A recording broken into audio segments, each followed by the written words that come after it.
రేవంత్ రాజ్యంలో ఎక్కడ చూసిన అవినీతి అక్రమాలు రాజ్యమేలుతున్నాయి. పెద్దపల్లి జిల్లా సుల్తానాబాద్ మండలం తొగర్రాయ్ గ్రామంలో సర్పంచ్ ఎన్నికల్లో బీసీ ఉమెన్ రిజర్వేషన్ కేటాయించారు. అయితే ఏ రిజర్వేషన్ అయినా నేనే పోటీలో ఉంటా అన్నట్టుగా ఒక ఎస్సీ అభ్యర్థి బీసీ రిజర్వేషన్లో నామినేషన్ వేయడాన్ని తొగర్రాయ్ గ్రామస్తులు తీవ్రంగా ఖండించారు.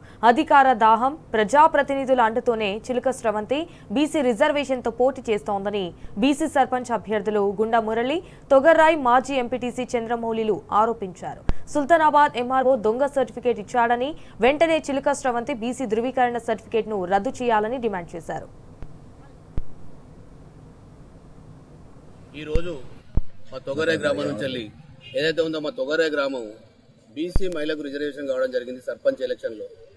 అయితే ఆ తొగర్రాయ్ గ్రామంలో సర్పంచ్ మహిళలే కాకుండా ఇంతకుముందు ఏదైతే ఉందో మాదిగ కులానికి చెందినటువంటి వ్యక్తి ఈ రోజు నేను బీసీకి కన్వర్ట్ అయినా నేను క్రిస్టియన్ మతం పుచ్చుకున్నా అని చెప్పి బీసీ సర్టిఫికెట్ తీసుకొచ్చుకొని మా బీసీ మహిళల లోపల నామినేషన్ వేయడం జరిగింది.